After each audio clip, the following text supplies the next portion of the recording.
अतो देवकी देवी गर्भजननं गोपीगृहे पालनं मायापूतनजीवितापहरणं गोवर्धनोद्धारणं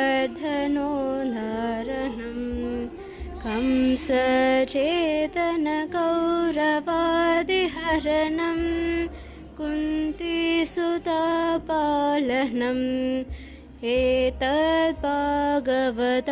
पुराणकथितं श्रीकृष्णलीलामृतम्।